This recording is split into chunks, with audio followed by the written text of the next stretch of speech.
Guten Morgen und herzlich willkommen zur nächsten Folge der 69 Black bei Micha und dem Kaffee Racer 69. Heute geht's weiter. Was haben wir heute dran? Heute machen wir die Vario. Vario. Wir bauen den Vario-Deckel um, wir bauen die Ölwanne um.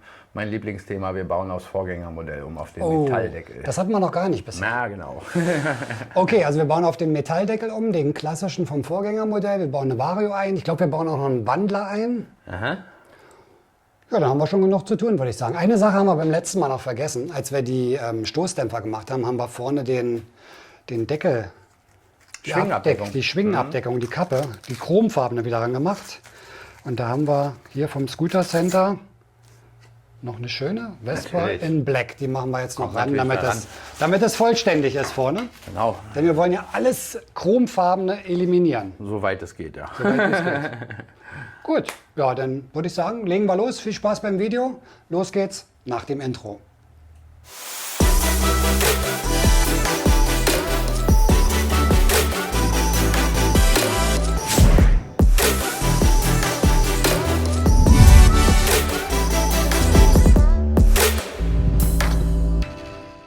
So, wir haben ja schon mal was vorbereitet. Ja, drehen uns das Rad um 45 Grad. Finger oben, Finger unten. Klack, Klappe ab. Klack, Klappe dran. Aber übrigens, hier müsst ihr nur aufpassen, da gibt es zwei verschiedene. Es gibt eine Schwinge, die ist gebogen. Das sind die 14, 15er Modelle mit der anderen Stoßdämpferaufnahme. Da ist es gebogen.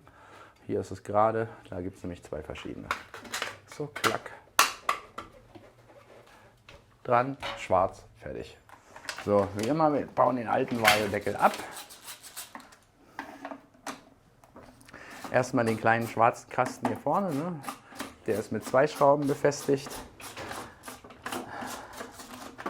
1 und 2.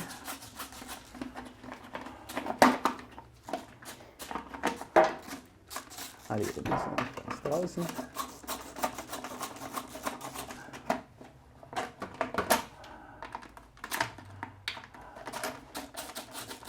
Jetzt nehmen wir den anderen Plastikdeckel ab.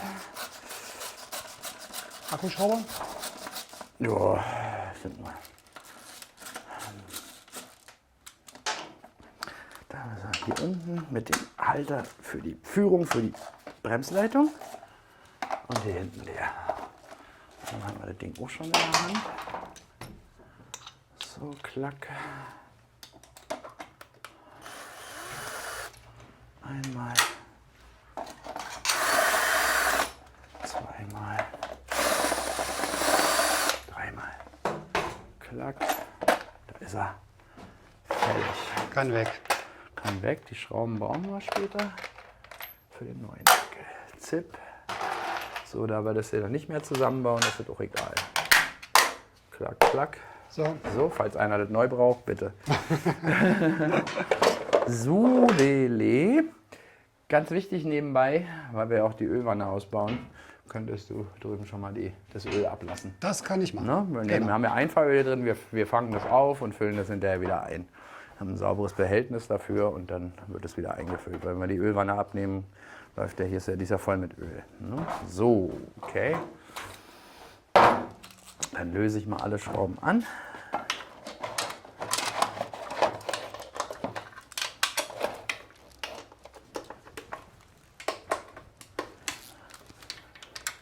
So. Alle angelöst, bis auf die da oben. Das ist natürlich der Vorteil an der HPE. Man muss für den Vario-Deckel, also für Vario, Kupplung und was man immer machen will, die Seitenleiste nicht abbauen, was beim Vorgängermodell, also bis 18, bis nicht HPE, musst du die abbauen, weil da kommst du sonst nicht an die Schrauben dran. Hier musst du theoretisch nicht mal den Luftfilter lösen. Wir haben den gelöst wegen der Stoßdämpfer vom letzten Mal. Deswegen ist der noch lose. Wie praktisch. Der Luftfilter. Normal ist es gar nicht notwendig. Aber dann nachher mit dem anderen Deckel macht es dann auch wieder Sinn, wenn der weg ist. Und wir werden die Seitenleiste auch noch wegnehmen, weil wir später natürlich noch die Seitenleisten und so auch schwarz machen. Und dann haben wir eben mehr Platz. So. oben dürft ihr hinterher den Halter für die Wasserleitung und das Massekabel nicht vergessen. So, und jetzt nehmen wir die anderen Schrauben mal alle raus.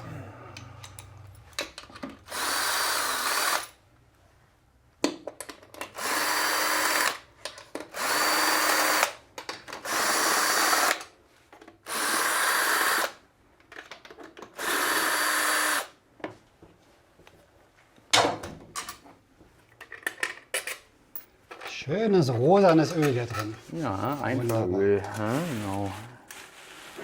So. So, alle Schrauben ab. Jetzt muss noch die Kupplungsmutter weg.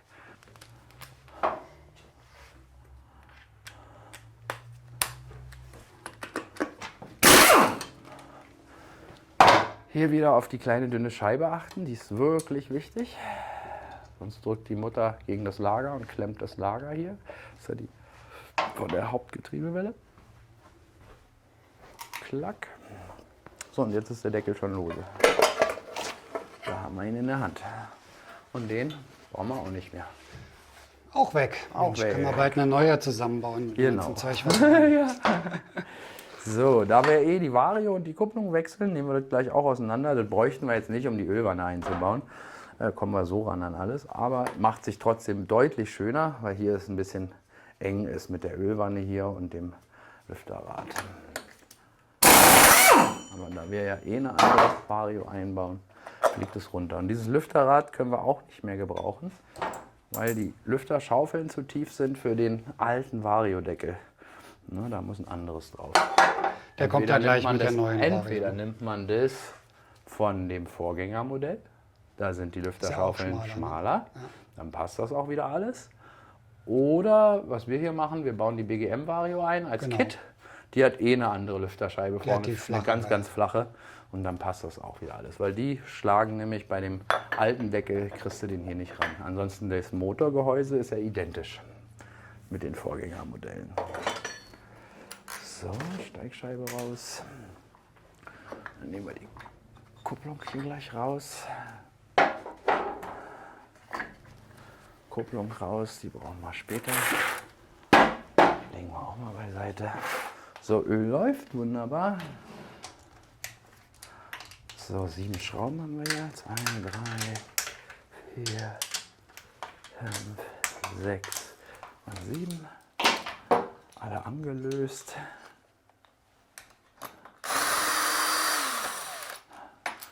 Hierfür nehme ich mir jetzt mal wieder einen separaten Deckel, damit ich alles durcheinander schmeißen will.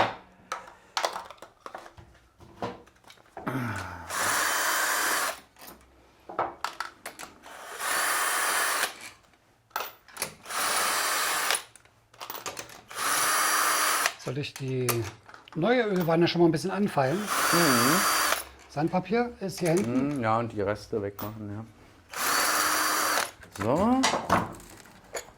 Und jetzt springt uns die Ölwanne fast entgegen. Die Druckfeder hier ist wichtig. Ja, sonst baut das Fahrzeug keinen Öldruck auf. Dann die müssen wir wieder umbauen. So, die Dichtung erneuern wir natürlich auch. Klack, klack, klack.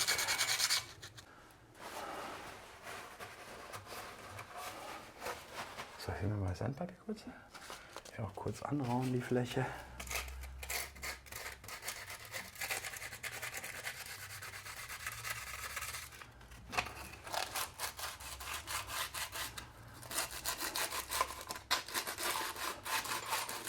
Wirklich sehr wichtig, die Dichtungsreste vollständig zu entfernen. Sonst kommt es zu Undichtigkeiten und dann muss man alles wieder zerlegen, nur wegen der Ölwanddichtung. Das ist dann auch anstrengend. Und Arbeit zweimal machen macht ja nie Spaß. Nicht so richtig, ne? So, natürlich so ein bisschen die Krümel wieder raus. Ja. Dann gib mir mal hier.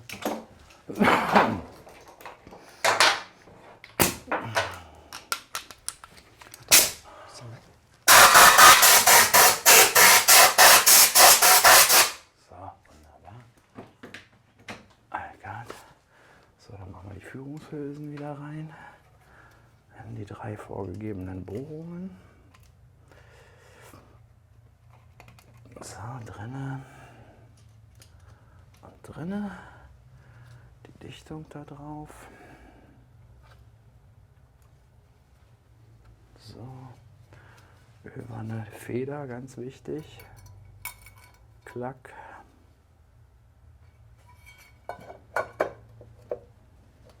Die Hülse ist da noch drin, der Meier.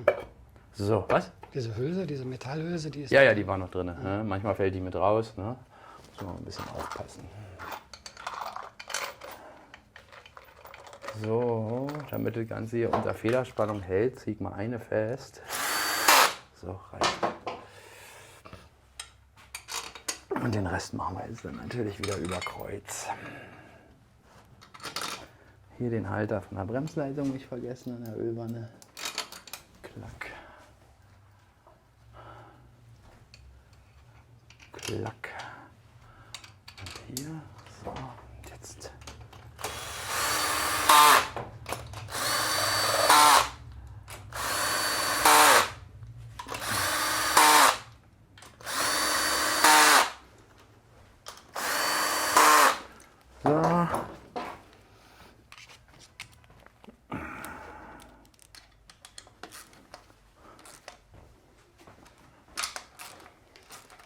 Und was ja super ist jetzt haben wir 2 Öleinfüllstutzen. Ja, jetzt haben wir nämlich wieder einen Öleinfüllstutzen auf der Seite, wo es auch vernünftig funktioniert. Ja. Also deutlich wartungsfreundlicher und auch kontrollfreundlicher. Wenn man jetzt nicht die Ölwanne mit dem Schauglas hat, genau, ist das hier eine tolle Variante. Und man kann dann von links und rechts Öl einfüllen, wenn man unbedingt will. Ja.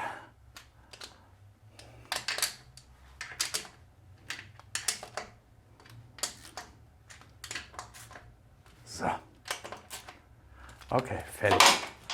Ölwanne drin, dran, drum. Alte weg, genau. Als erstes nehmen wir mal die Variomatic. Das ist das Variomatic-Kit von BGM. Ja, ganz hübsch. Kompletto mit Riemen und Führungshilfe logisch. 2 verschiedenen Gewichten. Kennt man von Malossi. Da ist es auch mit verschiedenen Gewichten. Und wie man hier schon so schön sehen kann, die Andruckscheibe ist natürlich deutlich kleiner oder beziehungsweise flacher als das Original. Und dann funktioniert es nämlich auch mit dem alten Deckel. Also es funktioniert wie gesagt auch mit der Vorgänger-Lüfterscheibe. Die Lüfter sind so gut 1/3 kleiner oder kürzer.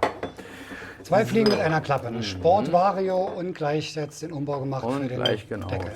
So, jetzt haben wir hier Brille. Nicht mehr ohne. So, Schnick, Schnack.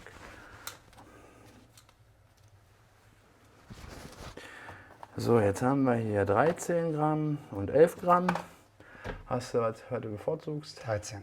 13, ne? Ah, die 11 sind ein bisschen sehr leicht. Die Vario ist schon an sich sehr leicht. Der Motor dreht schon ist viel drehfreudiger mit dieser Vario. Da würden jetzt die leichten Gewichte das Ganze noch mehr nach oben bringen. Die kann man nicht verkehrt rum einbauen. Es gibt Rollen, die auf einer Seite zu, auf einer offen sind. Das sind meistens die Seriengeschichten. Da ist die Einbaulage wichtig. Die offene Seite kommt immer in Drehrichtung. Ganz wichtig.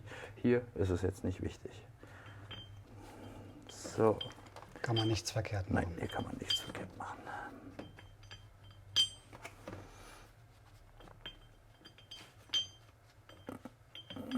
So.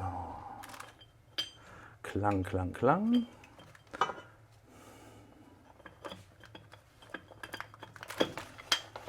So, Führungshülse.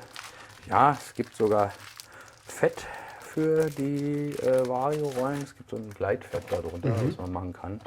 Ist aber nicht notwendig. Die Dinger laufen ja auch ab Werk trocken und laufen auch gut trocken.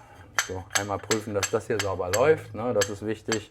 Wenn nicht, muss man hier vielleicht nochmal nacharbeiten. Das hat man bei den Malossi-Kupplungen öfter, Variomatiken öfter, dass man da vielleicht, die laufen manchmal sehr straff. Okay. Ja, ein bisschen nacharbeiten, dass es so sauber läuft. So, klick, klack. Und dann haben wir wie immer hier unsere Steigscheiben. Da nehmen wir auch die dünne. Ja, die dünne wollen wir von den dreien haben. Bei unserer Variante. Und dann können wir das Ding schon mal reinzimmern. So, die alte Vario raus. Hier jetzt ein bisschen aufpassen. Hier habt ihr das übrigens Rollen offen und geschlossen. Und hier ist die Einbaulage wichtig. Also schon das Schlimmste, was passieren kann, dass man sie mischt, das ist uncool. Und die offene Seite, wenn man solche Geschichten mal hat, einfach gleich hierbei, immer in Drehrichtung. Offene Seite in Drehrichtung. Also alle gleichmäßig da rein. Also nach links. Ja. So, jetzt ist es aber hier egal für uns, weil wir wollen die ja nur wieder weglegen. Klack, klack.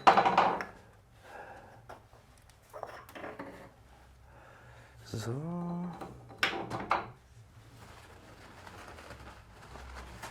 Was ich nicht mag, das ist, wenn das Ding hier offen ist. Genau, dann kann ich jetzt schon mal das Öl wieder reinfüllen. Ja, das kannst du. Ach, willst du es da drüben reinfüllen?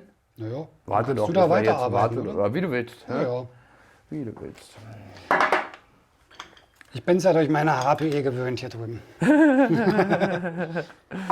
Ja, es ist wirklich nicht besonders wartungsfreundlich auf der Seite. Das muss man tatsächlich mal so sagen. Siehst du?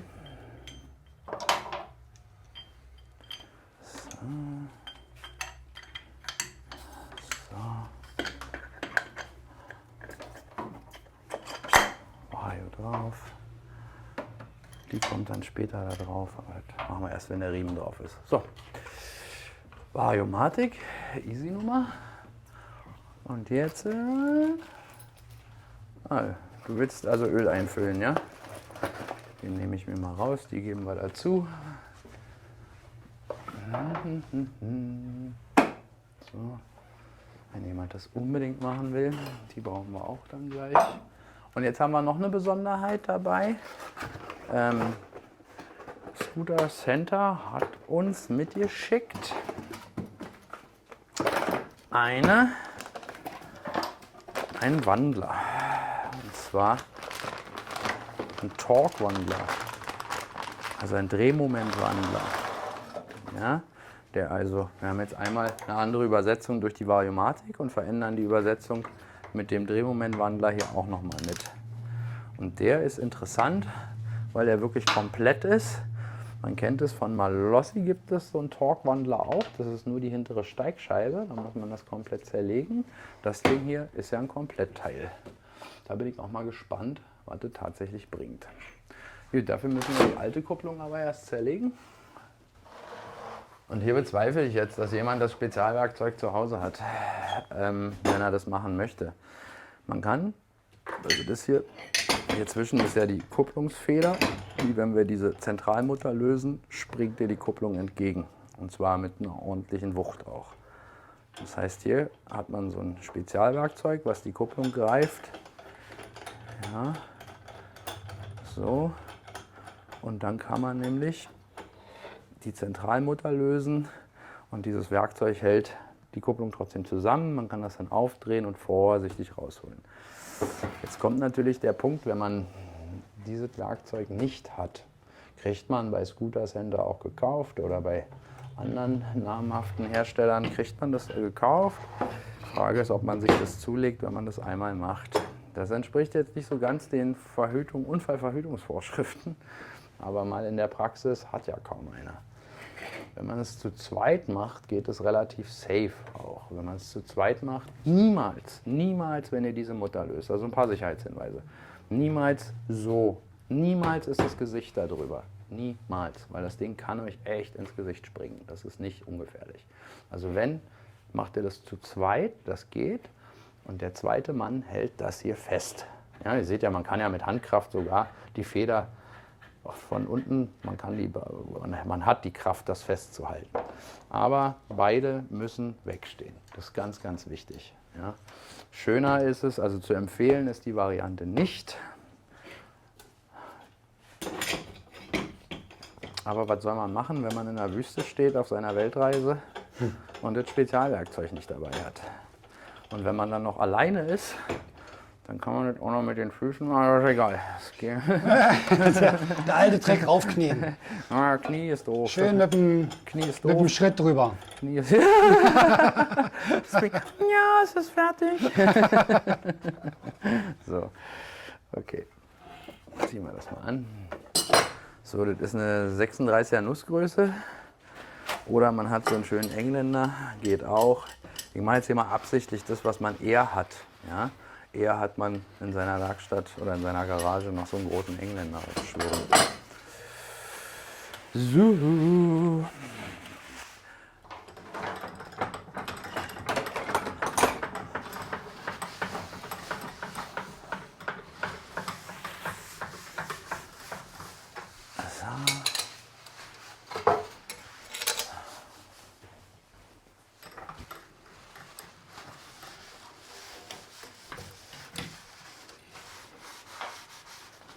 So, dann vorsichtig zusammenspannen, also wirklich nur, dass es gehalten wird, weil ihr zerquetscht sonst die Belege und das ist nicht gut. Nur, dass es gehalten wird. So, dann nimmt man seinen Schnieki und da löst er sich auch schon.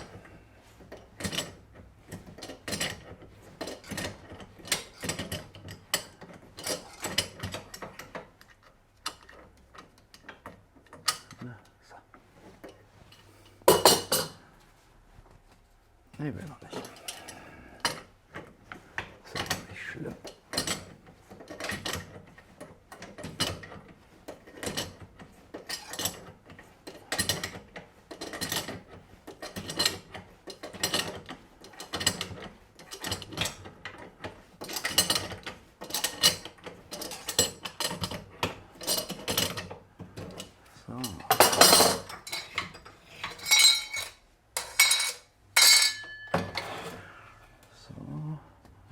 Halt mal fest. Nee. Also nicht bewegen.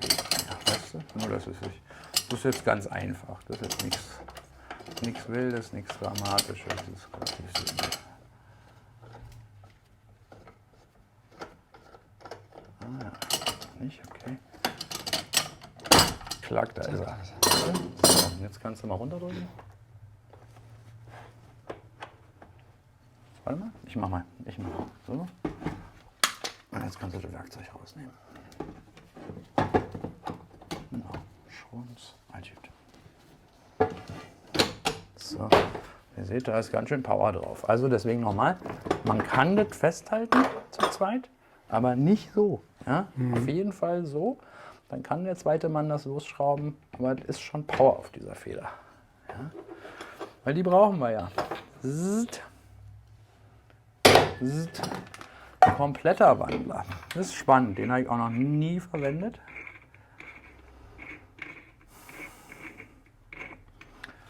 Ja, also bei der Malossi-Geschichte ist es so, da ist es ja nur die Scheibe, da muss man das Teil jetzt zerlegen komplett. Da kommt erst die Hülse runter, dann die, hier drin sind Führungsstifte. Aber das sparen wir uns ja jetzt alles. Komplett neuer Wandler. Komplett neuer Wandler. Klack drauf, gucken wir mal kurz, läuft es. Ah, ist schön gefettet, sieht man hier drin, alles gut. Weil das will man ja auch nicht hinterher erst machen. Alles prima. Dann kann man das zusammenbauen. So. Und die Mutter setzen wir jetzt genauso an.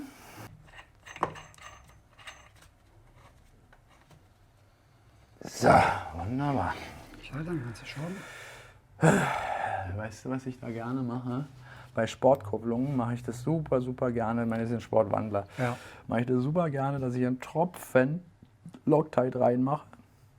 Habe das schon ein paar Mal erlebt bei Sportkupplungen. Also schon eine Weile, deswegen machen wir es ja. Hat sich die Mutter tatsächlich ein bisschen gelöst. Okay. Wenn die Mutter sich löst, verlierst du den Leerlauf. Ne, das merkt man auch. Dann hast du irgendwann keinen Leerlauf mehr. So, ein Tropfen da rein. Und der zieht sich ja jetzt mit rein. Wir können ja auch noch mal kurz einmal so. So, und schon ist er drin. So. So, dann brauchen wir das nicht mehr. Klick, klack. Spannend, spannend. Was Ja, schon? wird mal interessant, wie sich das dann fährt. Ja, da bin in ich auch Verbindung gespannt. mit der Vario. Super Torque.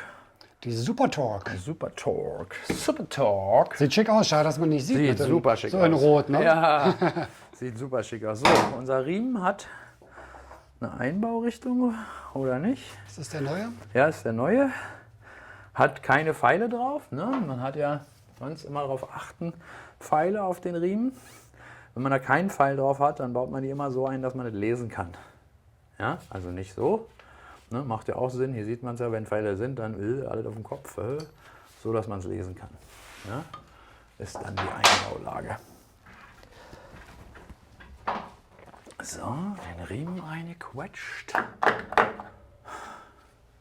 Ist ja ein Neufahrzeug. Ansonsten hier mal gucken, dass hier und hier hinter auch, dass die Simmerringe dicht sind, wenn ihr kein Neufahrzeug habt. Und natürlich die Vario reinigen, bevor man das wieder zusammenbaut. Ne? Das Gehäuse komplett, ist auch klar. Fällt bei uns alles flach. So. So, Steigscheibe rauf. Die neue. So. Ne, deswegen, wenn man die Kupplung zusammenzieht, kann man den Riemen weiter raufstecken, um den hier weiter wegzukriegen, um das besser um das Andrograd besser anzusetzen zu können. Also umso näher der dran liegt, umso schwieriger wird es hier. Ja, und den verkantet drauf ist noch beschissener. Ne? Und jetzt ist er nur also nicht mal zur Hälfte drauf, dann würde sich das gleich reinquetschen, alles nicht schön für die Verzahnung. Wenn man den aber hier, so dass er drin liegt, dann hat man ein bisschen mehr Luft, kann den hier ein bisschen spannen und schwupp ist das Ding drauf. Alles gut. So, Sport-Vario, wissen wir ja auch.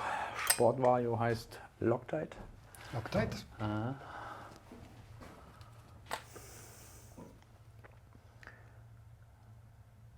Tropfen reicht, nicht übertreiben. Zeug ist auch teuer. So.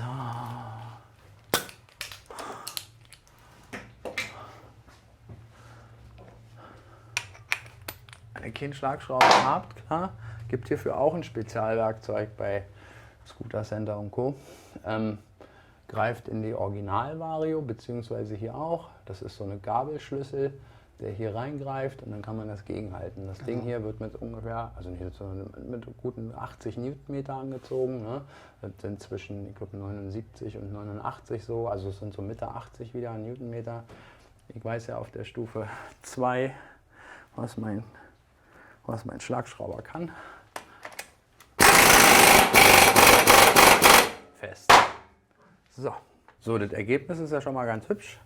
Allerdings, wie das immer so ist, wenn man Dinge bestellt, hier fehlen ein paar Kleinteile. Hier vorne, kennt ihr bei dem alten, ist so ein Plastikkasten drüber, so ein kleiner, der die Luft ansaugt mit einem Filter dahinter.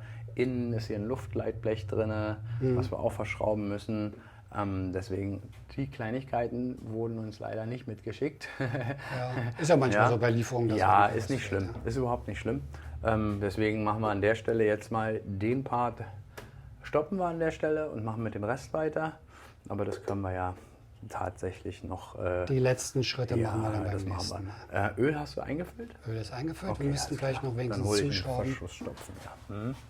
So, liebe Scooter-Freunde, das war's für heute mit dem Anbau der Variomatic, dem Wandler und dem alten, neuen, schwarzen Deckel, der aber noch verfeinert werden muss, wie Micha sagte. Da fehlen noch 2, 3 Teile. Machen wir beim nächsten Mal, zeigen wir euch dann, bauen wir beim nächsten Teil mit ein. Dann sind wir heute soweit erstmal durch. Heute sind wir soweit durch, genau. Und die Teile, die da fehlen, die gibt es dann bestimmt auch unter dem Video in der Auflistung, was man dafür alles braucht, wenn man den wechselt, weil es ist natürlich nicht nur die Deckel und der Ölwanne, es sind auch ein paar Kleinigkeiten. Wenn man keinen alten Vario-Deckel hat, muss man ja ein paar Schrauben und Luftleitbleche noch bestellen. Genau. Na, das zeigen wir euch beim nächsten Mal, was ihr da für Teile benötigt, wenn ihr diesen Umbau auf den alten Vario-Deckel machen möchtet. Den Vario-Deckel kann man kaufen, Link packe ich euch unten rein und beim nächsten Mal zeigen wir euch noch die ganzen Teile, die dann für den Umbau benötigt werden. Ja, das war's für heute. Wenn euch das Video gefallen hat, bitte einen Daumen nach oben hinterlassen, auch den Kanal abonnieren nicht vergessen. Unten ist noch eine Glocke, wenn ihr die anklickt, dann bekommt ihr immer eine Nachricht, wenn ein neues Video online geht. Micha, danke dir, das war's für heute. Dir. Super, und danke euch fürs Zuschauen. Dann bis nächste Woche, macht's gut. Tschüss. Ciao.